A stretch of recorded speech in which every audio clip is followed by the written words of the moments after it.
नमस्कार, बहुत स्वागत है आपका। आप देख रहे हैं विस्तार न्यूज और मैं हूं आपके साथ विवेक शुक्ला। बुलेटिन की शुरुआत करेंगे 6 बजे। जो दिल्ली में हलचल है उस हलचल को आपको बताना जरूरी है, क्योंकि 6 बजे तक दिल्ली में वो सब कुछ हो गया है जो सरकार बनाने के लिए जरूरी था। एनडीए की बैठक खत्म हो गई है, इंडिया गठबंधन की बैठक शुरू होने जा रही है।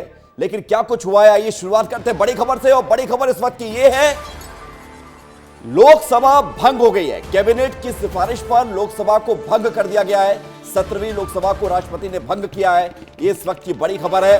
साथ ही आज राष्ट्रपति भवन में फेयरवेल भी होगा। फेयरवेल का आयोजन किया जाएगा। संसद के सभी सदस्यों का राष्ट्रपति भवन में डिनर होगा जो वर्तमान सांसद हैं। कैबिनेट की सिफारिश पर लोकसभा भंग की गई है। राष्ट्रपति ने लोकसभा को भंग कर दिया है और ये 17वीं लोकसभा थी और अब 18वीं लोकसभा का कार्यकाल सरकार बनते ही शुरू होगा। 5 साल के लिए वो कार्यकाल होगा और 18वीं लोकसभा के लिए एनडीए फिर से सरकार बनाने जा रही है। तो बड़ी खबर आपको बता रहे हैं, प्रधानमंत्री मोदी ने आज दोपहर में ही इस्तीफा दिया था और कैबिनेट की बैठक हुई थी जिसमें लोकसभा भंग करने को लेकर सहमति हुई और अब राष्ट्रपति ने लोकसभा भंग कर दी है।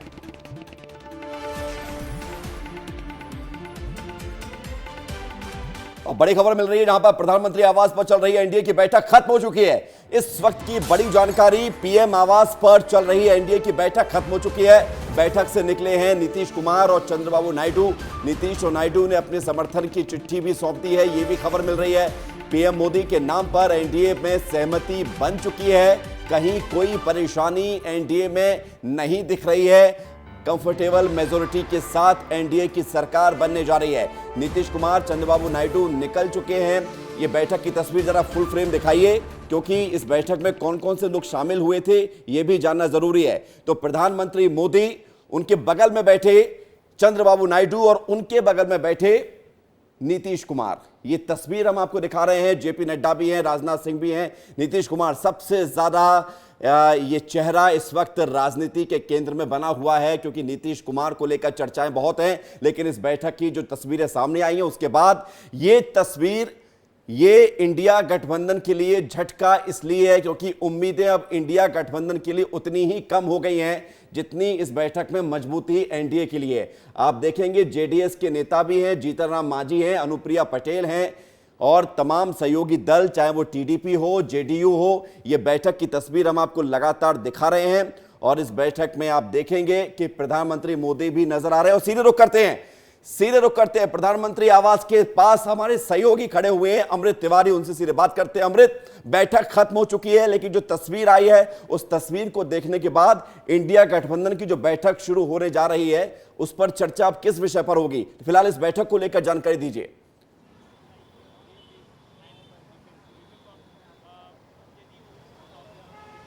अमृत, आपको आवाज आ रही है?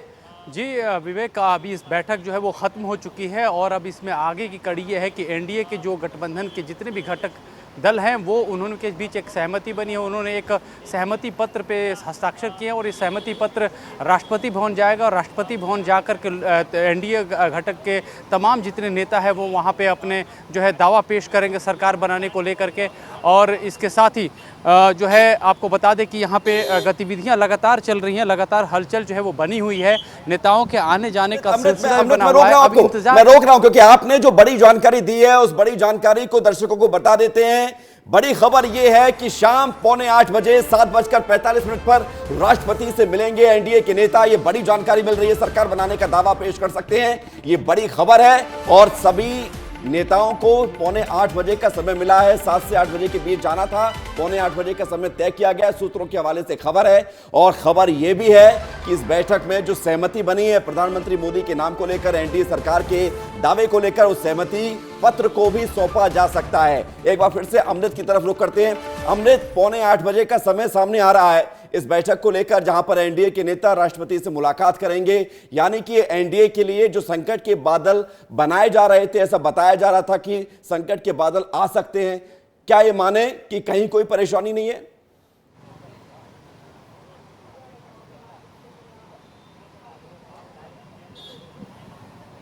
जी विवेक, अभी जो बिल्कुल जो परिस्थिति अभी जो सामने लाई गई है और भारतीय जनता पार्टी और इनके सहयोगी दलों की कोशिश यही है कि एक मैसेज थ्रो किया जाए, जिसमें ये जो है एक मैसेज दिया जाए कि देखिए हमारे बीच में किसी भी तरह की कोई गलतफहमी नहीं है और ना ही कोई लूप होल से, ना ही कोई कमज़ोर कड़ी है। और इसी के मद्देनज़र प्रधानमंत्री नरेंद्र मोदी की खासतौर पर कोशिश है कि वो वही मैसेज दें यदि वो बहुमत में भी होते जिस तरह से वो देश को दे रहे होते। तो उसी को आधार बना करके यह तैयारी हुई है कि जितना जल्दी हो सके सरकार गठन की प्रक्रिया है वो तेज की जाए, उसको शुरू की जाए और नई सरकार का गठन कर लिया जाए। इसी के मद्देनजर आप देख सकते हैं कि कल परिणाम घोषित होते हैं, प्रधानमंत्री मोदी अपने कार्यकर्ताओं को संबोधित करते हैं, तमाम घटक दलों के साथ फोन पे बातचीत करते हैं। और आज दोपहर बाद एक तस्वीर सुबह आई थी सामने, जब फ्लाइट में तेजस्वी यादव और नीतीश कुमार एक साथ बैठे हुए नजर भी आए थे। पहले वो आगे पीछे बैठे थे, फिर एक साथ हो गए थे। उस तस्वीर के सामने आने के बाद खूब चर्चा भी हुई थी और इंडिया गठबंधन उम्मीद भरी नजरों से देख रहा था तेजस्वी की तरफ कि शायद रास्ते में कोई ऐसी बात बनी हो जो कि नीतीश कुमार उनके फेवर में कर जाए, उनके फेवर में आ जाए, लेकिन ऐसा हुआ नहीं है।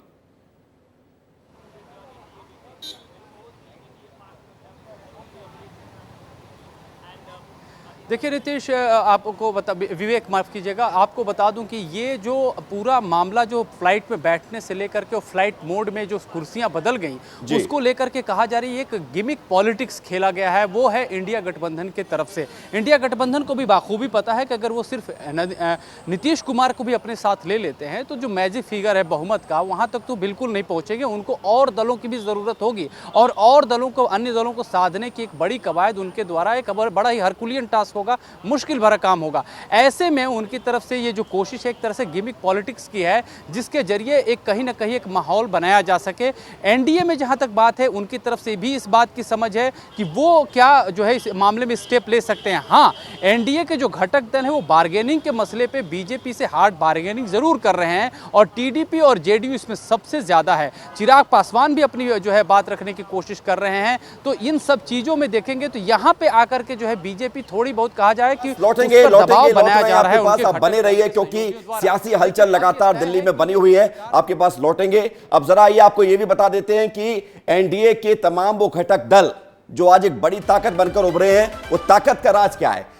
भारतीय जनता पार्टी 240 सीटें कल जीत चुकी है, तेलुगु देशम पार्टी यानी कि टीडीपी 16 सीट और जेडीयू 12। बाकी आप देखेंगे शिवसेना के शिंदे गुट की 7 है, एलजेपी की 5 सीटें हैं, राष्ट्रीय लोकदल की 2 सीटें हैं, जनता दल सेकुलर की 2 हैं, जनसेना पार्टी की 2 सीट है, अपना दल सोनेलाल की 1 सीट है, हिंदुस्तानी आवाम मोर्चा हम यानी कि मांझी की पार्टी की 1 सीट है, असम गण परिषद की 1, सिक्किम क्रांतिकारी मोर्चा की 1, राष्ट्रवादी कांग्रेस पार्टी की 1 और दूसरी यूनाइटेड पीपल्स पार्टी लिबरल इसकी 1 सीट। ये टोटल आंकड़ा जो बनता है वो 292 का है। ये जो आंकड़ा है ये एनडीए की सरकार बनाने जा रहा है और इसी एनडीए के घटक दलों के साथ प्रधानमंत्री मोदी की ये बैठक खत्म हो चुकी है, जिसकी तस्वीर हम आपको दिखा रहे हैं। और वो तस्वीर एक बार फिर से दिखाइए क्योंकि वो तस्वीर में आज की एनडीए सरकार बनाने की जो नींव रखी गई है, जो चर्चा हुई है, वो महत्वपूर्ण है। और इस तस्वीर में आप देखेंगे चंद्रबाबू नायडू प्रधानमंत्री मोदी के बिल्कुल बगल में बैठे हुए हैं और उनके बगल में बैठे हैं नीतीश कुमार और नीतीश कुमार के बगल में शिंदे बैठे हुए हैं, महाराष्ट्र के मुख्यमंत्री, और साथ ही साथ जेपी नड्डा हैं, अमित शाह हैं, राजनाथ सिंह हैं। ये बड़ी खबर आपको बता रहे हैं और अब हम आगे की तरफ बढ़ेंगे क्योंकि ये बैठक खत्म हो चुकी है। और सबसे बड़ी बात है इंडिया गठबंधन की बैठक को भी लेकर खबरें हैं क्योंकि आज इंतजार इस बात को लेकर किया जा रहा था कि इंडिया गठबंधन की बैठक में क्या फैसला होगा। वो फैसला कुछ देर बाद सामने आएगा। अब से थोड़ी देर में इंडिया गठबंधन की बैठक होने जा रही है। ये बड़ी जानकारी आपको बता रहे हैं, खड़गे के आवास पर ये बैठक होगी और अब से कुछ देर बाद जब ये बैठक शुरू होने जा रही है जिसमें तेजस्वी यादव भी होंगे, अखिलेश यादव भी होंगे, साथ ही साथ इंडिया गठबंधन के तमाम जो घटक दल हैं वो इस बैठक में शामिल होने के लिए दिल्ली पहुंच गए हैं। आज दिल्ली में बैठकों का दौर है और ये तय करना है कि सरकार इंडिया गठबंधन बनाने की गुंजाइश रखती है या नहीं है, क्योंकि जिसकी संभावना अब करीब करीब खत्म होती हुई नजर आ रही है क्योंकि नीतीश कुमार और चंद्रबाबू नायडू को लेकर ही सवाल उठ रहे थे कि वो अपना समर्थन देंगे या नहीं। हालांकि वो एनडीए का पहले से ही हिस्सा थे लेकिन जबरदस्ती की एक हवा बनाई गई, लेकिन उस हवा को भी शांति मिल चुकी है। कुछ देर बाद ये बैठक होने जा रही है और साथ ही साथ आपको इंडिया गठबंधन में कौन से दल हैं ये भी बताएंगे। और ये तस्वीर हम आपको दिखाने, अखिलेश यादव आपको नजर आ रहे हैं, रामगोपाल यादव भी मौजूद हैं। अखिलेश यादव की तस्वीर आप देख रहे हैं, यहां पर इंडिया गठबंधन के नेता पहुंचना शुरू कर दिए हैं। शिव कुमार नजर आ रहे हैं और ये तस्वीर है इंडिया गठबंधन की बैठक जो कि शुरू होने जा रही है वेव ऑफ करते हुए। और ये जो है उत्तर प्रदेश के लिए इस बार अखिलेश यादव बहुत बड़ा फायदा लेकर आया है, क्योंकि यूपी में 37 सीटें अखिलेश यादव ने जीती है, बहुत बड़ी जीत है। और देश इंडिया गठबंधन की बात की जाए तो तीसरी बड़ी पार्टी है, देश की तीसरी बड़ी पार्टी है, इंडिया गठबंधन की दूसरी बड़ी पार्टी है कांग्रेस के बाद। तो ये अपने आप में मल्लिकार्जुन खड़गे नजर आ रहे हैं। मल्लिकार्जुन खड़गे कांग्रेस के राष्ट्रीय अध्यक्ष यहां पर पहुंचे थे और उसके बाद अखिलेश यादव भी पहुंच गए हैं, तेजस्वी यादव पहले से मौजूद हैं, वो सुबह ही दिल्ली आ गए थे, नीतीश कुमार के साथ बैठकर चर्चा हुई होगी, लेकिन क्या बात हुई वो सामने नहीं आ पाई है। तो आप देखेंगे कि एक एक करके तमाम नेता यहां पर पहुंच रहे हैं और खुद खड़गे उनका स्वागत कर रहे हैं। अनमोल तिवारी की तरफ रुख करते हैं। अनमोल तिवारी हमारे साथ जुड़ गए हैं जो कि इस बैठक पर नजर बनाए हुए हैं इंडिया गठबंधन को लेकर। अनमोल, क्या खबर है इंडिया गठबंधन की बैठक को लेकर? हाँ,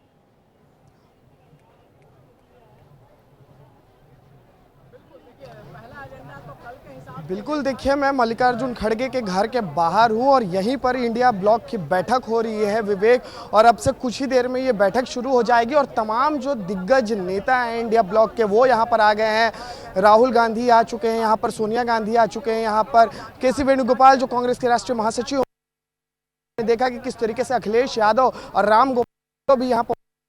बिहार से बात करेंगे, तेजस्वी यादव जिनकी तस्वीरें भी खूब वायरल हुई, तेजस्वी यादव भी यहाँ पर पहुँच चुके हैं, सीताराम येचुरी पहुँच चुके हैं यहाँ पर।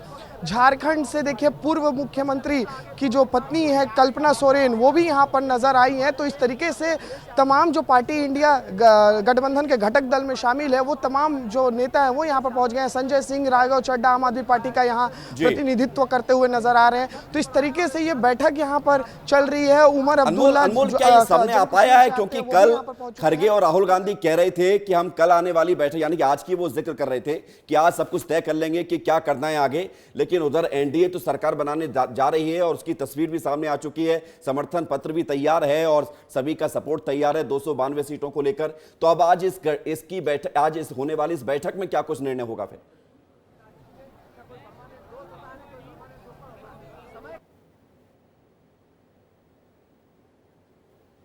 ठीक है अनमोल, हम आपकी तरफ लौट रहे हैं। इंडिया गठबंधन की बैठक शुरू हो रही है तो तस्वीर हम आपको दिखाएंगे। दिल्ली में लगातार हलचल बढ़ी हुई है। सबसे बड़ी बात है, बिल्कुल लगातार ये हम बता रहे हैं आपको किस तरह से तस्वीर सामने आ रही है और एक एक तस्वीर एक बड़ी कहानी बताता है कि क्या क्या है तैयारी। सरकार बनाने के लिए लगातार जो कोशिशें की जा रही हैं वो कोशिशें एक तरफ है, दूसरी तरफ इंडिया गठबंधन, ये अपने आप में बड़ी बात है। और हम तस्वीर आपको दिखाते हैं, ये तस्वीर आप देखिए और इस तस्वीर में आप समझिए कि कौन कौन है। प्रधानमंत्री नरेंद्र मोदी आप देख रहे हैं, चंद्रबाबू नायडू बगल में बैठे हुए, नीतीश कुमार हैं उनके बगल में, एकनाथ शिंदे महाराष्ट्र के मुख्यमंत्री, साथ ही साथ आप देखेंगे तमाम वो एनडीए घटक दलों के बड़े नेता इस बैठक में शामिल थे। आप देखेंगे कॉन्फिडेंट है, चेहरे पर मुस्कान भी है, बातचीत हुई है। प्रधानमंत्री मोदी, जेडीएस के नेता आप देखिए कुमार स्वामी ये भी मौजूद है, अनुप्रिया पटेल मौजूद हैं और जीतनराम मांझी भी मौजूद हैं हम पार्टी के, और चिराग पासवान 5 सीटें जीतकर इस बार आए हैं, साथ ही साथ तमाम बड़े नेता। आप देखेंगे एक लगातार मंथन हुआ है और आज सुबह से इसी बात को लेकर चर्चा थी कि दो लोग, ये वाली, ये नायडू जी और नीतीश कुमार, ये 2 चेहरे ऐसे हैं जिनको लेकर आज देश की सियासत, कल से ही चर्चा हो रही थी इनफैक्ट कि क्या होगा, नीतीश और नायडू समर्थन लगातार देंगे या नहीं देंगे।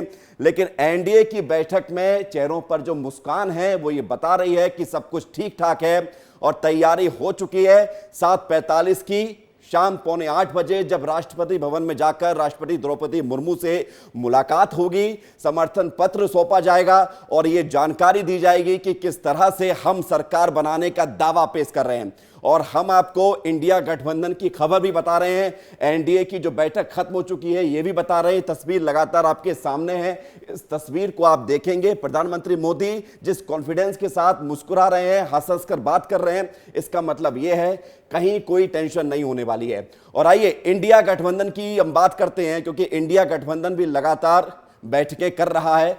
कल भी प्रेस कॉन्फ्रेंस हुई थी, मल्लिकार्जुन खड़गे, राहुल गांधी आए थे। अब जाइए इंडिया गठबंधन की इस ताकत को देखिए, 234 सीटें हैं कुल मिलाकर, लेकिन आप देखेंगे कांग्रेस के पास 99 हैं, क्या ये प्रधानमंत्री बनेंगे? समाजवादी पार्टी के पास 37 सीटें हैं। क्या अखिलेश यादव प्रधानमंत्री बनना चाहते हैं इतनी कम सीटों के साथ?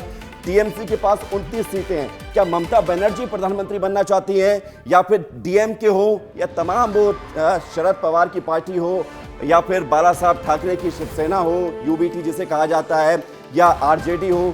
क्या इतनी कम सीटों के बावजूद भी प्रधानमंत्री बनने का ख्वाब देखते हैं इंडिया गठबंधन के नेता?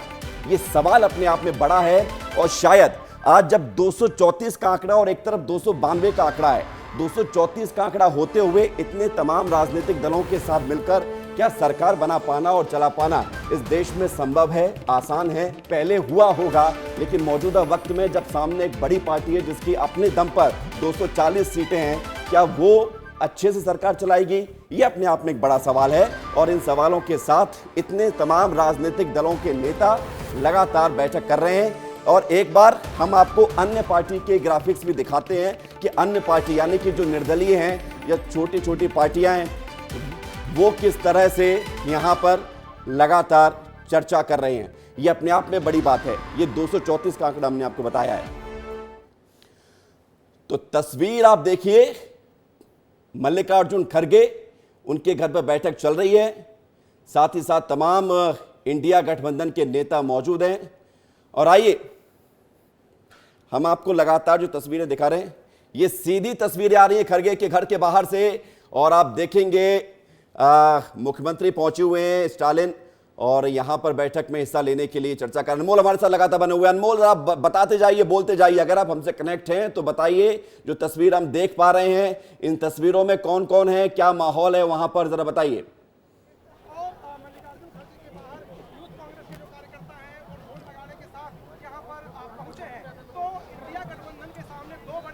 देखिए विवेक, अभी आप देखेंगे ये मल्लिकार्जुन खड़गे का घर है और उनका मुख्य द्वार है। मेरे पीछे आप देख पा रहे होंगे। अभी एमके स्टालिन तमिलनाडु के मुख्यमंत्री पहुंचे हुए हैं और वो अभी इंडिया गठबंधन की बैठक में शामिल होने के लिए अंदर दाखिल हुए हैं। इसी तरह साउथ के जो कई बड़े दिग्गज नेता हैं, चाहे हम कांग्रेस की बात करें, चाहे हम सीपीआई की बात करें, इन तमाम जो नेता है वो यहाँ पर पहुंचे हैं। वेस्ट बंगाल की अगर बात करेंगे तो ममता बनर्जी के जो भतीजे हैं अभिषेक बनर्जी, वो भी यहाँ पर पहुंच चुके हैं। तो इस तरीके से हर राज्य में जहां पर क्षेत्रीय दलों के साथ कांग्रेस का गठबंधन है, इंडिया गठबंधन इंडिया अलायंस में है, वो तमाम जो नेता हैं, चाहे अखिलेश यादव की बात करें, चाहे महाराष्ट्र से आने वाले शिवसेना के उद्धव ठाकरे की बात करें, चाहे संजय राउत की बात करें, वो तमाम नेता देखिए आज बैठक में शामिल होने यहां पर पहुंच रहे हैं। और इसी तरीके से तेजस्वी यादव भी, उमर अब्दुल्ला जैसे भी दिग्गज नेता यहां पर पहुंचे हुए हैं। अब बस कुछ ही देर में जो है ये बैठक अंदर चालू हो जाएगा। कांग्रेस का जो शीर्ष नेतृत्व है जिसकी हम बात कर रहे हैं, चाहे सोनिया गांधी हो, राहुल गांधी हो, मल्लिकार्जुन खड़गे हो,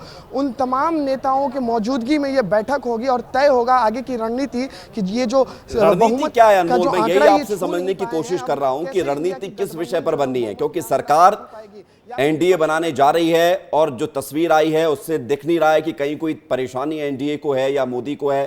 तो रणनीति किस विषय पर बनेगी अब?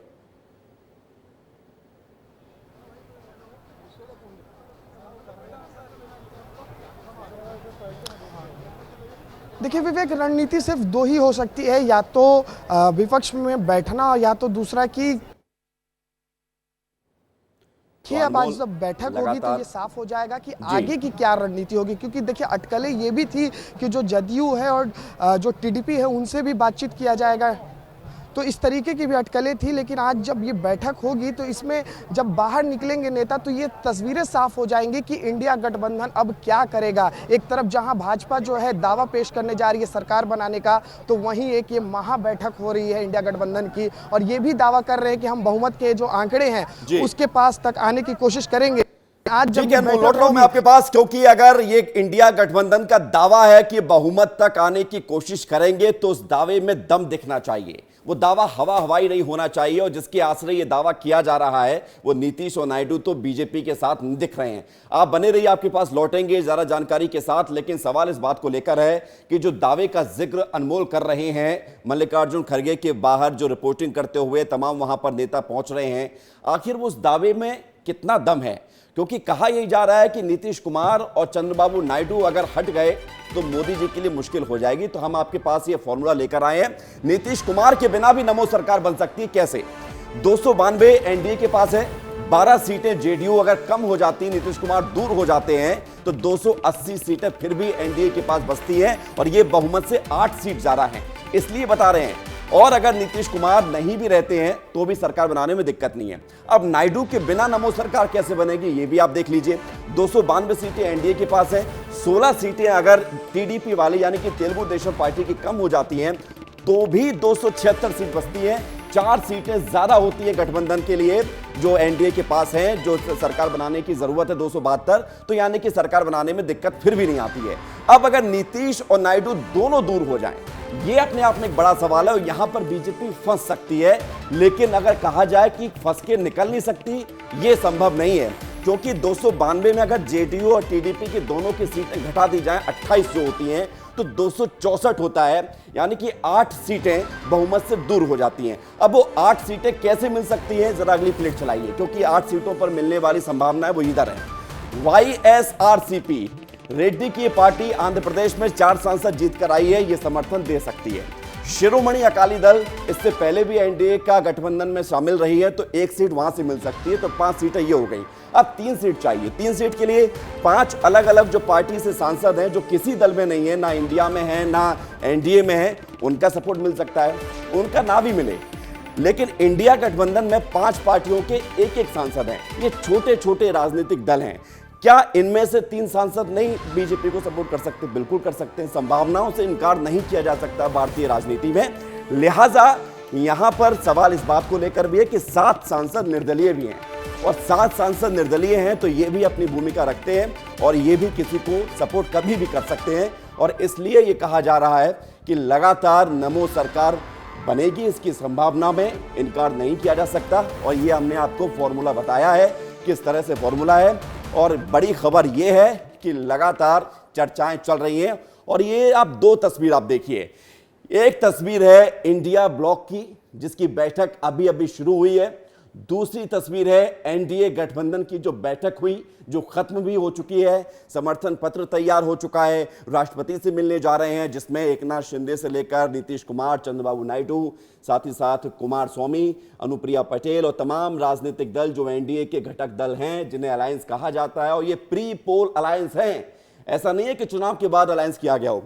ये एनडीए के साथ सालों साल से रहे हैं, कुछ लोग नए जुड़ते गए, हटते गए, और ये वर्तमान का एनडीए का घटक दल है। तो 2 बैठकें, इस 2 बैठकों की तस्वीर और आज के दिन की सियासी कहानी की इन्हीं 2 तस्वीरों में पूरी जो है आगे की राजनीति छुपी हुई है कि देश की सियासत किस तरफ जा रही है। भले ही इस बार किसी भी पार्टी को फुल मैंडेट नहीं मिला हो, लेकिन एनडीए अपनी मजबूती के साथ यहां पर सरकार बनाने जा रही है, इस बैठक में तय हो चुका है। और बड़ी खबर यह भी मिल रही है कि राहुल गांधी 2 जगहों से चुनाव जीते हैं, वायनाड से और रायबरेली से। और खबर यह है कि वायनाड की सीट छोड़ सकते हैं राहुल गांधी। सूत्रों के हवाले से यह बड़ी जानकारी है। रायबरेली सीट से सांसद रह सकते हैं राहुल गांधी और वायनाड की सीट को छोड़ सकते हैं। पिछली बार वो अमेठी से हारे थे, तो वायनाड से जीते थे और वायनाड के सहारे ही संसद पहुंचे थे, लेकिन अमेठी हार गए थे। तो ये नौबत नहीं आई थी कि किसको छोड़े किसको पकड़े, लेकिन इस बार ये नौबत आ गई है। राहुल गांधी के पास ये विकल्प है कि वो वायनाड से भी सांसद बने रह सकते हैं और रायबरेली से भी, क्योंकि रायबरेली में उनकी मां ने, सोनिया गांधी ने, ये कहा था कि मैं अपना बेटा सौंप रही हूं। तो सिर्फ सौंप देने भर से चीजें नहीं होती है, राहुल गांधी को साबित भी करना होगा और उस विरासत को संभाल कर रखना भी होगा। और दिल्ली का रास्ता यूपी से होकर जाता है, तो यूपी में वो कनेक्टिविटी जरूरी है। वायनाड से राहुल गांधी इस्तीफा दे सकते हैं, वायनाड से राहुल गांधी सीट को छोड़ सकते हैं, लेकिन इस सूत्रों के हवाले से खबर है। कल इस खबर को लेकर, इस सवाल को लेकर प्रेस कॉन्फ्रेंस में पूछा गया था राहुल गांधी से, तो उन्होंने कहा था कि अभी हमने इस पर विचार नहीं किया है, आगे चर्चा होगी तो आपको बताए जाएंगे। आदर्श सिंह हमारे साथ जुड़ गए हैं, उत्तर प्रदेश के रेजिडेंट एडिटर, उनसे सीधे हम बात करते हैं। आदर्श, वायनाड सीट राहुल गांधी छोड़ रहे हैं, ऐसी खबर आ रही है, रायबरेली रखेंगे राहुल गांधी अपने पास, क्या इसके पीछे सियासी मायने निकाले जाएं?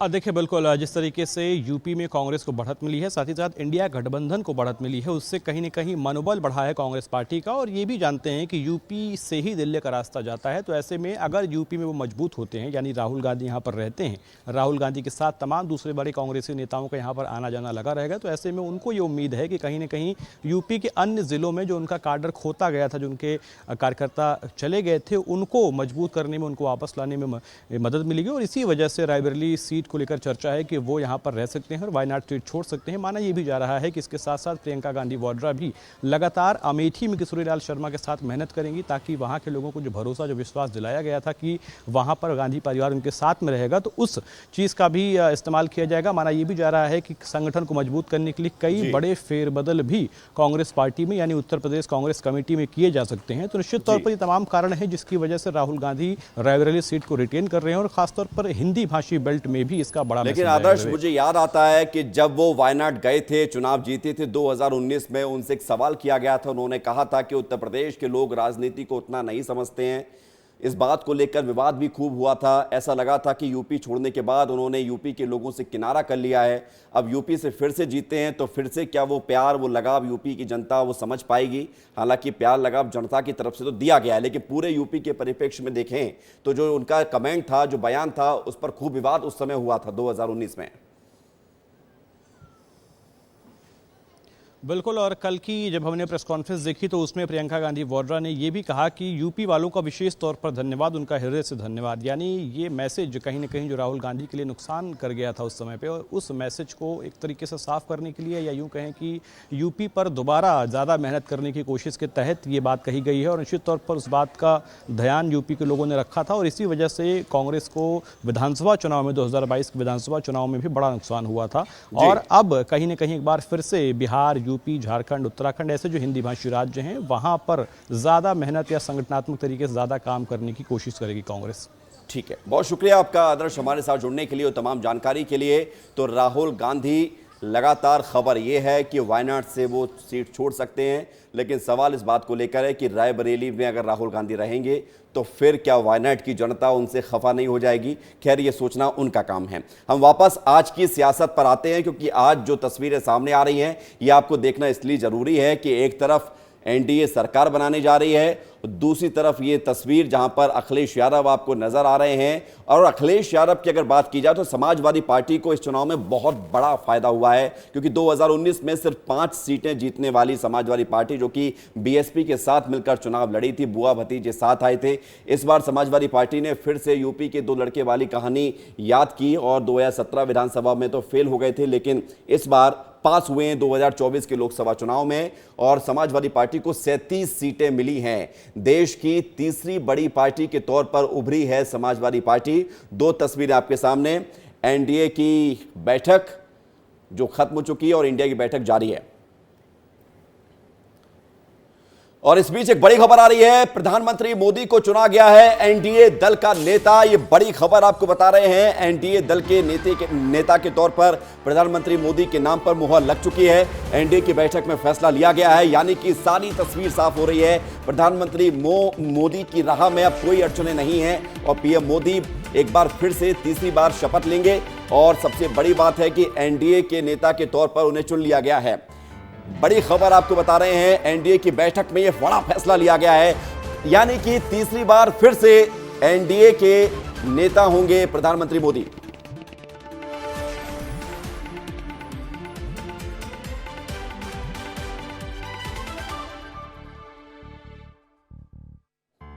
तो बड़ी खबर आपको बता रहे, लगातार प्रधानमंत्री मोदी को एनडीए का नेता चुना गया है, एनडीए की बैठक में फैसला लिया गया, यानी कि जल्द ही प्रधानमंत्री मोदी एक बार फिर से देश के प्रधानमंत्री के तौर पर शपथ लेंगे।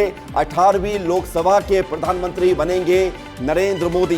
ये बड़ी जानकारी आपको दे रहे हैं, एनडीए की बैठक में फैसला हो चुका है, बहुत जल्द शपथ ग्रहण समारोह भी होगा। और ये फैसला, ये खबर बताने के लिए पर्याप्त है कि अब इंडिया गठबंधन के सामने कोई ऑप्शन नहीं बचा है, उन्हें विपक्ष में ही बैठना होगा, क्योंकि एनडीए के पास बहुमत भी है। और हम आपको 2 तस्वीर दिखा रहे हैं, और हम चाहेंगे कि जरा सुना भी जाए, क्योंकि 2014 में जब पीएम मोदी ने शपथ ली थी, 2019 में जब शपथ ली थी, आप सुनिए। दो तस्वीर हम आपको दिखा रहे हैं। 26 मई 2014 को पीएम मोदी ने शपथ ली थी और दूसरी शपथ 30 मई 2019 को पीएम मोदी ने ली थी और तीसरी तस्वीर भी जल्द ही आपके सामने आएगी। दो शपथ प्रधानमंत्री मोदी ले चुके हैं, तीसरी बार भी शपथ लेने जा रहे हैं। अमृत तिवारी हमारे साथ जुड़ गए, सीधे उनकी तरफ रुख करते हैं। अमृत, प्रधानमंत्री मोदी के नाम पर मुहर भी लग चुकी है, एनडीए की बैठक में फैसला हो गया है, जल्द ही नरेंद्र मोदी देश के तीसरी बार प्रधानमंत्री बनने जा रहे हैं।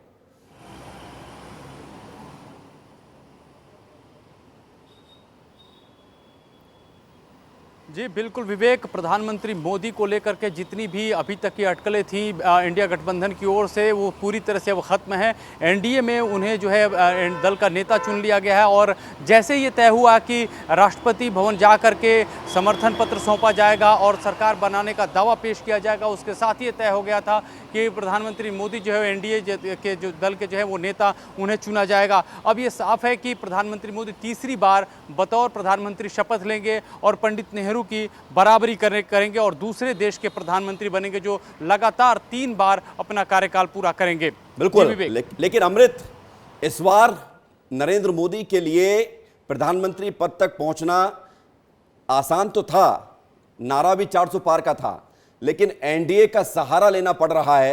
बीजेपी अपने दम पर नहीं है, तो तीसरी बार पीएम मोदी के लिए चुनौती भी रहेगी अगले 5 साल सबको एक साथ लेकर चलने की।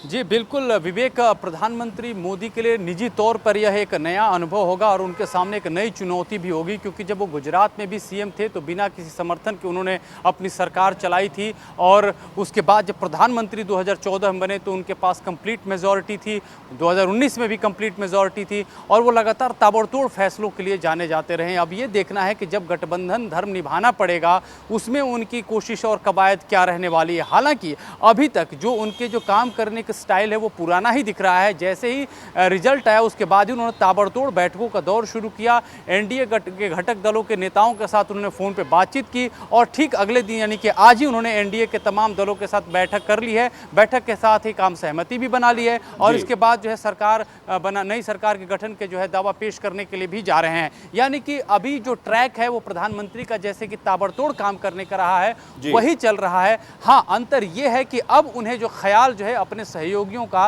रखना पड़ेगा। अमृत, मैं रोक रहा हूं, आपको बड़ी खबर मिल रही है, उस बड़ी खबर को दर्शकों को बता देते हैं क्योंकि बड़ी खबर है सरकार बनाने को लेकर ही। और खबर यह है कि राष्ट्रपति ने न्योता दे दिया है एनडीए को, सरकार बनाने के लिए न्योता दिया है। राष्ट्रपति ने दावा पेश करेगी एनडीए के नेताओं को राष्ट्रपति ने बुलाया है 7 जून को मुलाकात के लिए। राष्ट्रपति ने 7 जून का समय तय किया है। 7 जून को एनडीए के नेता राष्ट्रपति से मुलाकात करेंगे, दावा पेश करेंगे और इसके बाद कभी भी प्रधानमंत्री मोदी, हालांकि सुबह खबर भी आई थी कि 8 जून को पीएम मोदी शपथ ले सकते हैं, तो पूरी संभावना भी है कि 8 जून को प्रधानमंत्री मोदी तीसरी बार देश के बतौर प्रधानमंत्री शपथ लेंगे।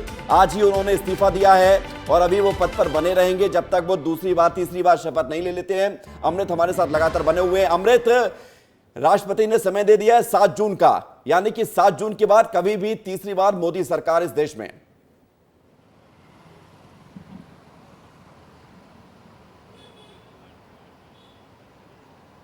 जी बिल्कुल, ये विस्तार न्यूज़ ये खबर पहले ही बता दिया था कि देखिए 8 तारीख को हो सकता है कि प्रधानमंत्री मोदी शपथ लें और देखिए अब 7 जून को जब राष्ट्रपति से मुलाकात होगी तो इसके बाद तय है कि अब जो है सरकार शपथ लेने के लिए पूरी तरह से तैयार हो जाएगी। उसके लिए अब बस मुहूर्त निकालने की ही देरी रहेगी। आपको बता दें कि प्रधानमंत्री नरेंद्र मोदी, जैसा कि हम बता रहे हैं कि ताबड़तोड़ अपने फैसलों के लिए ले जाने जाते हैं। अब ये अंदाज़ा लगाया जा रहा था कि क्या जब समन्वय बनाने की बात आएगी एक एनडीए के बीच में, उस समय उनका क्या रुख रहेगा। अभी तक जो उन्होंने लाइन लेंथ तय किया है उस पे वो कायम दिखाई दे रहे हैं, वैसा ही हो रहा है। अब जो एक बात चल रही है कि सहयोगी दलों में तोड़ फोड़ टूटने उठने की, वो सिर्फ एक, अगर कहा जाए तो सिर्फ एक कयासबाजी ही बन करके रह गई है, क्योंकि नरेंद्र मोदी के पास जो एक संख्या बल है, जो आंकड़ा है उनके पास अपनी पार्टी का और साथ में अन्य सहयोगी दलों का एक प्रॉपर सहयोग है, वो कहीं ना कहीं उनके लिए एक ताकत का काम कर रहा है। और जिस तरह से पिछले अगर कहा जाए 10 सालों के बीच अपने सहयोगियों के साथ उन्होंने काम किया है बहुमत होने के बावजूद, वो भी एक तरह से उनकी एक ताकत है। तो कोऑर्डिनेशन करने में बीजेपी नेताओं को ज़्यादा दिक्कत नहीं है। कोई ऐसा नहीं है कि इनके सहयोगी वैसे हैं जिनके साथ बेमेल जो है एक तरह से कहा जाए कि गठबंधन हुआ है। अगर इंडिया गठबंधन की बात करेंगे तो वहाँ पे बहुत सारे ऐसे गठबंधन हैं जहाँ पे कोई मेल नहीं है उनके बीच में, और उनके बीच में जो है एक तरह से बवाल का जो है गुंजाइश काफ़ी ज़्यादा है। जब बीजेपी खुद जो है, आपको बता दें कि इतनी बड़ी संख्या में सीट लाने के बावजूद 2 या 3 सीटों को लेकर के हम अटकलबाजियां कर रहे हैं, तो सोचिए कि इंडिया गठबंधन अगर इस फेज में आते हैं कि वो सरकार बनाने की बात करें तो कितनी अटकलबाजियां हो सकती हैं। ये अटकलेबाजियों का दौर था और अटकले नीतीश और नायडू को लेकर ही था। आप बने रहिए, आपके पास दोबारा लौटेंगे क्योंकि लगातार बड़ी खबर हम लोगों को बता रहे हैं, दर्शकों को दिखा रहे हैं कि किस तरह से एनडीए के नेता चुने गए हैं, प्रधानमंत्री मोदी। लेकिन जो स्थिति बनी थी कल चुनाव परिणाम आने के बाद, बहुमत का आंकड़ा बीजेपी ने अपने दम पर तो पार नहीं किया, लेकिन एनडीए ने 292 तक पहुंचकर यह साबित कर दिया कि फिर से सरकार बनने जा रही है। लेकिन संशय कहां था? संशय था नीतीश कुमार और चंद्रबाबू नायडू को लेकर, जेडीयू और टीडीपी के बीजेपी के साथ जाने को लेकर। वो तस्वीर साफ हो गई है, लेकिन संशय किस तस्वीर के साथ बना, उसके लिए आप इस रिपोर्ट को देखिए। लोकसभा चुनाव के नतीजे आने के बाद दिल्ली में नई सरकार के गठन को लेकर राजनीतिक उठापटक जारी है। बीजेपी ने एनडीए के घटक दलों के साथ बैठक बुलाकर चर्चा भी की। वहीं दूसरी तरफ इंडिया गठबंधन भी सरकार बनाने को लेकर संभावनाएं तलाश रहा है। इसे लेकर इंडिया गठबंधन ने भी बैठक शुरू कर दी है। इन सबके बीच 2 नामों की खूब चर्चा है। एक नाम है टीडीपी के चंद्रबाबू नायडू, तो दूसरे हैं बिहार के मुख्यमंत्री नीतीश कुमार। नतीजे घोषित होने के बाद दोनों किंग मेकर की भूमिका में हैं। फिलहाल ये दोनों एनडीए गठबंधन का हिस्सा हैं, लेकिन दोनों के इंडिया गठबंधन में शामिल होने को लेकर भी तमाम तरह के कयास लगाए जा रहे हैं। इन्हीं कयासों के बीच अब इस तस्वीर को भी देखिए। नीतीश कुमार और तेजस्वी एक फ्लाइट में आगे पीछे बैठे दिख रहे हैं। दोनों नेताओं की उड़ान पटना से दिल्ली के लिए थी। नीतीश कुमार एनडीए की बैठक में शामिल होने के लिए दिल्ली आ रहे थे, तो तेजस्वी यादव इंडिया गठबंधन में शामिल होने के लिए हवाई जहाज में सवार थे। लेकिन बीच सफर में तेजस्वी यादव ने अपने को पैसेंजर को बदला और नीतीश कुमार के बगल में बैठ गए। बस यही एक तस्वीर अब हजारों शब्दों को बयां करती हुई सियासत की नई कहानी को गढ़ रही है। आंकड़ों में एनडीए बहुमत से 20 कदम आगे है और आराम से सरकार बनाने जा रही है। लेकिन किंग मेकर की भूमिका में नीतीश कुमार और टीडीपी के चंद्रबाबू नायडू हैं। नीतीश कुमार की जेडीयू 16 सीट पर चुनाव लड़ी। जेडीयू से 12 सांसद जीत कर आए। आंध्र प्रदेश की टीडीपी पार्टी के 16 सांसद जीते हैं। जेडीयू और टीडीपी के कुल सांसदों की संख्या 28 हो गई है। किंग मेकर की भूमिका में पहुंच गए हैं अब नीतीश कुमार और चंद्रबाबू नायडू। अब जरा आज के घटनाक्रम को देख लीजिए। नीतीश कुमार दिल्ली पहुंचे तो मीडिया ने उनसे बात करने की कोशिश की, जिस पर नीतीश कुमार ने कहा कि सरकार बनेगी ही। सरकार तो बनेगी ही।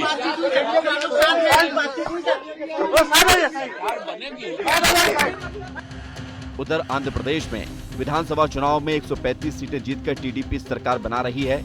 आंध्र प्रदेश में जीतने के बाद चंद्रबाबू नायडू ने अपने परिवार के साथ खुशियां भी बांटी। फिलहाल नायडू एनडीए में हैं और दिल्ली में बीजेपी की बैठक में शामिल भी हुए हैं। कुल मिलाकर देश की सियासत में एन फैक्टर मजबूत है। एन यानी नरेंद्र मोदी की सरकार, एन से नीतीश कुमार, एन से नायडू, एन से एनडीए। N+N यानी नीतीश और नायडू मिलेंगे तो नमो सरकार आसानी से बनी रहेगी। नीतीश कुमार और चंद्रबाबू नायडू भले ही अभी किंग मेकर की भूमिका में हो, लेकिन एनडीए को लेकर उन्होंने एक बार भी ये नहीं कहा कि वो एनडीए से दूर हैं। लिहाजा बीजेपी के लिए फिलहाल परेशानी की कोई बात नहीं है। ब्यूरो रिपोर्ट, विस्तार न्यूज। तो देश की सियासत में क्या हलचल है ये हमने आपको बता दी है। एनडीए फिर से सरकार बनाने जा रही है। 7 जून का समय मिल गया है, तस्वीरें भी सामने आ गई हैं। उधर इंडिया गठबंधन की बैठक चल रही है।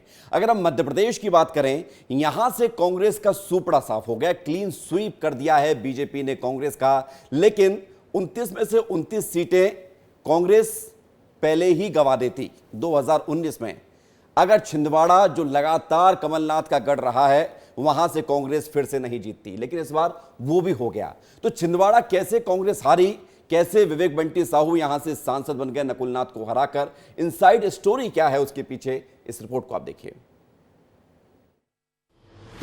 लोकसभा चुनाव के नतीजे पूरे देश में जो भी रहे हों, लेकिन मध्य प्रदेश में बीजेपी ने कांग्रेस का सुपला साफ कर दिया।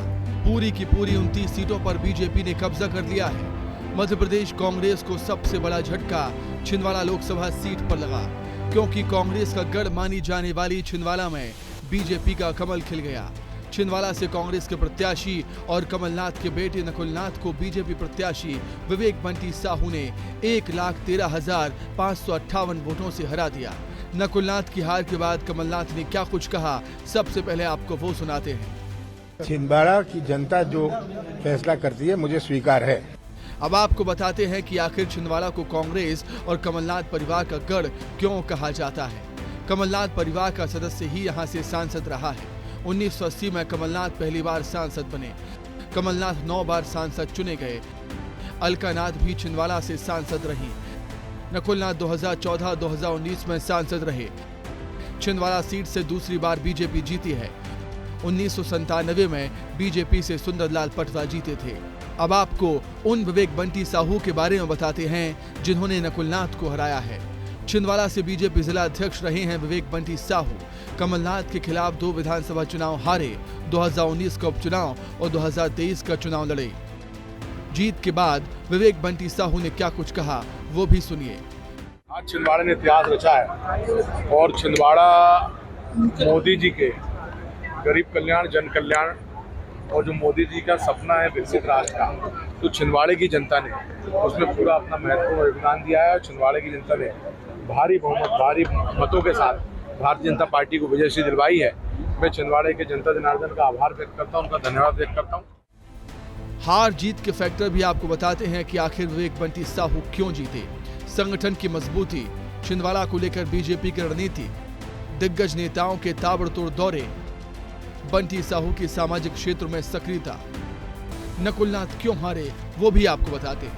नाथ परिवार के सहयोगियों का बीजेपी में जाना, नेता नीति और कार्यकर्ता की उदासीनता, बड़े नेताओं का चुनाव प्रचार न करना, आम कार्यकर्ता से नकुलनाथ की दूरी, यही वजह रही जो छिंदवाड़ा लोकसभा सीट कमलनाथ और कांग्रेस के लिए एक अभेद किले के तौर पर जानी गई। अब उस पर बीजेपी का कब्जा है। ब्यूरो रिपोर्ट, विस्तार न्यूज। तो छिंदवाड़ा कांग्रेस हार गई और इस तरह से कांग्रेस मध्य प्रदेश से साफ हो गई। 29 में से 29 सीटें बीजेपी ने मध्य प्रदेश में जीत ली। अंचल शुक्ला हमें और जरा जानकारी देंगे छिंदवाड़ा की स्टोरी के बारे में। अंचल, जरा बताइए कि जो कहानियां अब तक सामने आ रही हैं कि नकुलनाथ का वो कनेक्शन नहीं था ग्राउंड लेवल पर और कमलनाथ चुनाव लड़ते तो शायद स्थिति दूसरी होती। नकुलनाथ को लेकर जनता के मन में वो बात नहीं थी जो कमलनाथ को लेकर बनी रहती है। साथ ही साथ एक खबर ये भी थी कि तमाम जो कमलनाथ के करीबी थे वो पार्टी छोड़ चुके थे। वहीं से तय हो गया था कि छिंदवाड़ा कांग्रेस शायद ही जीत पाए। क्या यही कहानी है, कुछ और भी है अंदर? विवेक, देखिए इसके पीछे 2 कारण हैं। मैंने छिंदवाड़ा को लगभग 1 हफ्ते तक कवर किया है चुनाव के दिनों में।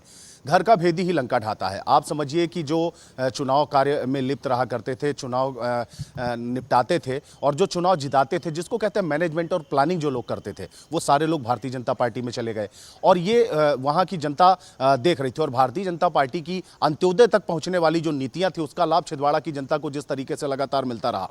मुख्यमंत्री जब शिवराज सिंह चौहान जी थे तब भी लगातार देखिए वो दौरे कर रहे थे। विधानसभा चुनाव में भी वो लगातार छिंदवाड़ा जाते रहे थे और वहाँ जीत की बात करते थे। लेकिन बड़े आश्चर्य की बात है कि छिंदवाड़ा जहां पर विधानसभा चुनाव में अच्छी खासी बढ़त कांग्रेस को मिली, लोकसभा चुनाव में उन्हीं कमलनाथ के गढ़ में उन्हीं कमलनाथ के पुत्र को क्यों हरा दिया गया। कमलनाथ से जनता का सीधे सरोकार था और इस बार चुनाव में वो लोगों से कह भी रहे थे कि हमने आपके लिए किया है और आपके लिए करते रहेंगे। इस तरीके के वादे और दावे करते रहे। लेकिन भारतीय जनता पार्टी ने जिस तरीके से नीति बनाई, हर बूथ पर 370 वोट बढ़ाने की बात कही, 10% वोट प्रतिशत बढ़ाने की बात कही। और देखिए छिंदवाड़ा में जिस तरीके से मतदान हुए हैं वो इस चीज के लिए, क्योंकि भारतीय जनता पार्टी लगातार इस चीज की चिंता जाहिर कर रही थी कि जहां पर भी मतदान कम हो रहे थे उस सीट को लेकर के उनकी चिंता थी और ये नतीजों में भी नजर आ रहा है। लेकिन इसके अलावा आप देखिए कि भारतीय जनता पार्टी का संगठन, एक एक कार्यकर्ता और इसके अलावा अमित शाह का रात छिंदवाड़ा में रुकना मतदान के एक दिन पहले, तो ये तो आप जानते ही हैं कि भोपाल रुके, छिंदवाड़ा रुके,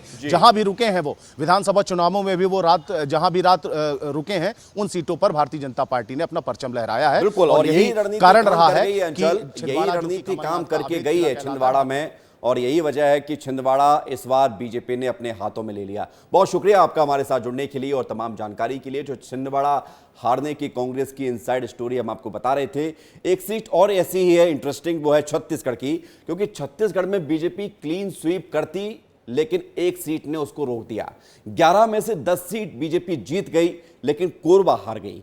कोरबा बीजेपी क्यों हारी, कांग्रेस कैसे जीत गई, इस रिपोर्ट को आप देखिए।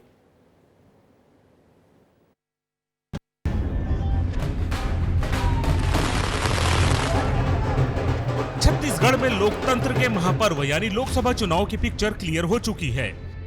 बीजेपी ने प्रदेश की 10 सीटों पर अपना परचम लहरा दिया है और कांग्रेस के बड़े बड़े धुरंधरों को धराशायी कर दिया। लेकिन प्रदेश के 11 सीटों में से एक सीट बीजेपी के हाथ नहीं लग पाई और वो है कोरबा लोकसभा सीट। यही वो सीट है जिसके चलते बीजेपी छत्तीसगढ़ में क्लीन स्वीप नहीं कर पाई। कोरबा में कांग्रेस प्रत्याशी और मौजूदा सांसद ज्योत्सना महंत ने अपनी पैठ बनाए रखी और कांग्रेस का झंडा लहरा दिया। लेकिन ऐसे में सवाल ये है कि आखिर जब प्रदेश की 11 सीटों में से 10 सीटें बीजेपी ने अपने कब्जे में की और कांग्रेस के पूर्व सीएम भूपेश बघेल तक को बीजेपी के आदिवासी कार्ड, राम मंदिर का मुद्दा और मोदी मैजिक के सामने हार का सामना करना पड़ा, ऐसे में भला कोरबा में बीजेपी के ये सारे जादू काम क्यों नहीं कर पाए? आखिर वो क्या वजह थी कि छत्तीसगढ़ में बीजेपी क्लीन स्वीप करते करते रह गई? आखिर कोरबा लोकसभा सीट बीजेपी के हाथों क्यों नहीं लग पाई? कोरबा लोकसभा सीट से बीजेपी प्रत्याशी सरोज पांडे अपनी किस्मत आजमा रही थी। प्रत्याशी बनते ही उन पर बाहरी होने का टैग लगा और लोकल नेताओं ने विरोध शुरू कर दिया। सरोज पांडे मतदाताओं को लुभाने और प्रचार प्रसार करने के लिए अपनी टीम दुर्ग भिलाई से लेकर गई। उनकी इस बात का स्थानीय नेताओं ने विरोध किया। कोरबा के स्थानीय नेताओं के अलावा बीजेपी के बड़े नेताओं ने अपने अपने स्तर पर सरोज पांडे का विरोध किया। कोरबा लोकसभा सीट में 27 निर्दलीय प्रत्याशी चुनाव लड़ रहे थे और उन्होंने सरोज पांडे का वोट काटा। सरोज पांडे अपने विवादित बयानों की वजह से भी मतदाताओं को नहीं लुभा सकी। बात करें कांग्रेस की तो यहाँ पार्टी का खासा दबदबा है, जिसके चलते 2019 में देश में मोदी की लहर के बाद भी कांग्रेस ने कोरबा सीट जीती। ज्योत्सना महंत सांसद बनी और अपना कार्यकाल बिना विवाद के निकाला और सांसद बनने के बाद उन्होंने क्षेत्र के लिए काम किया। उनके नाम की घोषणा होने के बाद उनका थोड़ा विरोध हुआ, लेकिन बाद में महंत परिवार ने सभी विरोधियों को संभाल लिया। इसके अलावा उन्हें सरोज पांडे के खिलाफ स्थानीय नेताओं का पूरा साथ मिला। सरोज पांडे का खुद की पार्टी में विरोध और इसका फायदा ज्योत्सना महंत को चुनाव के दौरान मिला। इन तमाम पहलुओं पर नजर जाने के बाद एक बात तो साफ जाहिर होती है कि बीजेपी प्रत्याशी सरोज पांडे का बाहरी होना और स्थानीय नेताओं के विरोध ने छत्तीसगढ़ में बीजेपी के क्लीन स्वीप रथ को रोक दिया। इस पर जब हमने बीजेपी और कांग्रेस दोनों प्रमुख दलों से बात की तो क्या कुछ कहा है दोनों पार्टियों ने, जरा उसे भी सुन लीजिए। कोरबा में हमारी हार बहुत बड़ी नहीं हुई है, थोड़े ही वोटों से हारे हैं, पर बड़ी हार तो छत्तीसगढ़ में कांग्रेस पार्टी की हुई है, जो उनके सभी के सभी बड़े नेता इस चुनाव में पराजित हुए। देखिए, लोकसभा चुनाव में इस तरह के कोई बाहरी भीतरी का ट्रेंड नहीं रहता। अब जनता ने जो जनादेश दिया है वही असली जनादेश है।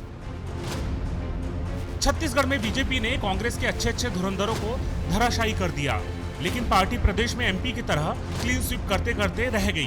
बीजेपी के क्लीन स्वीप वाले इरादे पर छत्तीसगढ़ की कोरबा लोकसभा सीट ने पानी फेर दिया। हालांकि प्रदेश की 11 सीटों में से 10 सीटें जीतना पार्टी की बड़ी जीत मानी जाएगी। हरीश साहू के साथ रोहित मिश्रा, विस्तार न्यूज। तो बीजेपी को कोरबा क्यों नहीं मिला, इसकी रिपोर्ट आपने देख ली है, इस पर चर्चा भी करेंगे, लेकिन उससे पहले एक तस्वीर आ रही है जो कि लोकसभा चुनाव को लेकर बेहद खास तस्वीर है। आज एनडीए की बैठक हुई और ये देखिए आप, विक्ट्री साइन दिखाते हुए प्रधानमंत्री मोदी और एनडीए के तमाम घटक दलों के नेता, चाहे वो जीतन राम मांझी हो या फिर अजीत पवार हो, एकनाथ शिंदे हो, नीतीश कुमार हो, चंद्रबाबू नायडू हो या फिर राजनाथ सिंह हो, अमित शाह हो, कुमार स्वामी हो, तमाम और दूसरे दलों के नेता, चिराग पासवान भी नजर आ रहे हैं, अनुप्रिया पटेल भी नजर आ रही हैं। तो जिन लोगों की तस्वीरें हैं, और आप देखिए इस तस्वीर को, आप देखिए फिर से, ये तस्वीर भी आप देखिए, प्रधानमंत्री मोदी नजर आ रहे हैं और ये विक्ट्री साइन है। विक्ट्री साइन का मतलब ये होता है कि जीत तो गई है, अब कहीं कोई परेशानी भी नहीं है। एनडीए के घटक दलों की इस बैठक की अंतिम तस्वीर ये थी और उसके बाद सरकार बनाने पर जो मुहर लगी, उस मुहर के बाद की ये पहली तस्वीर सामने आई है। और इस पहली तस्वीर के जरिए आप देखिए कि एनडीए में सब कुछ ठीक भी है, सरकार बनाने जा रहे हैं, नरेंद्र मोदी को नेता चुन लिया गया है जो कि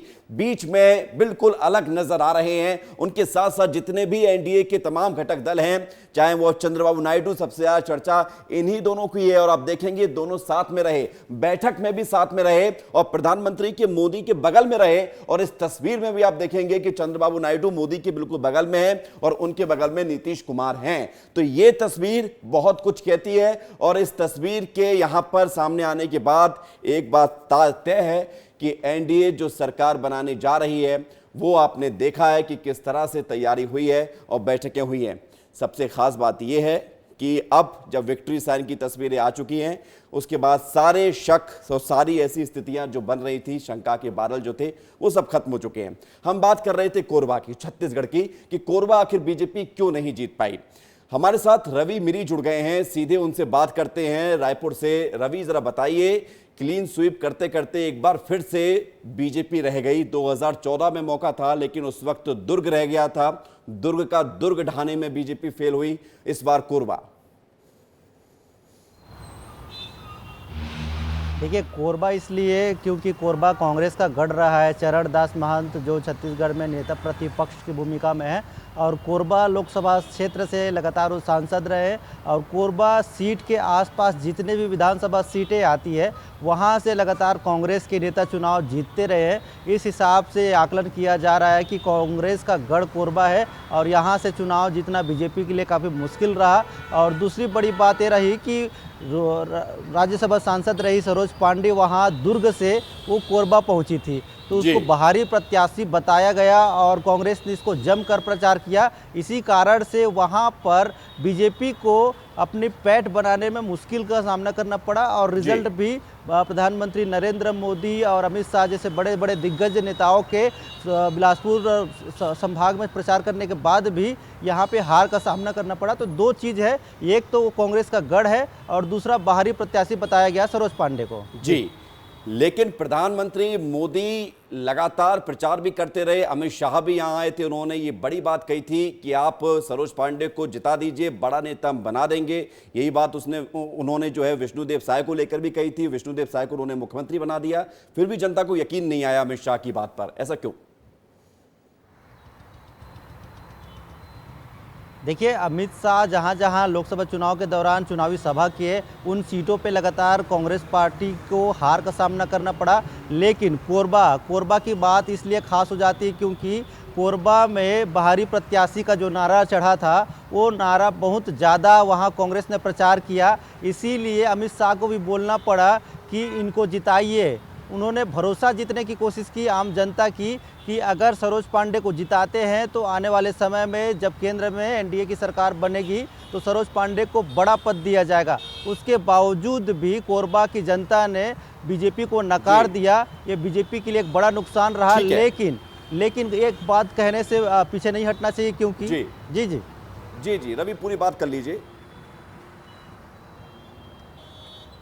देखिए मैं ये बताना चाह रहा था कि सरोज पांडे और ज्योत्सना महंत के बीच जो मुकाबला हुआ था उसमें बहुत ज़्यादा अंतर नहीं है, मात्र 43,000 वोट के अंतर से ही सरोज पांडे हारी है। लेकिन ये बात तय है कि जीत होती है, हार होती है रवि, और हार गई बीजेपी और क्लीन स्वीप का जो इरादा था वो पूरा नहीं हो पाया। बहुत शुक्रिया आपका हमारे साथ जुड़ने के लिए रवि और तमाम जानकारी देने के लिए। तो कोरबा बीजेपी क्यों हारी ये भी बताया, छिंदवाड़ा बीजेपी कैसे जीत गई ये भी बताया, और उधर देश की सियासत में जो तस्वीरें हैं ये भी हमने आपको दिखाया है। एनडीए सरकार बनने जा रही है और सबसे बड़ी बात है कि विक्ट्री साइन दिखाते हुए प्रधानमंत्री मोदी और एनडीए के तमाम घटक दलों के नेताओं की तस्वीरें भी सामने आ चुकी हैं। फिलहाल इस बुलेटिन में इतना ही।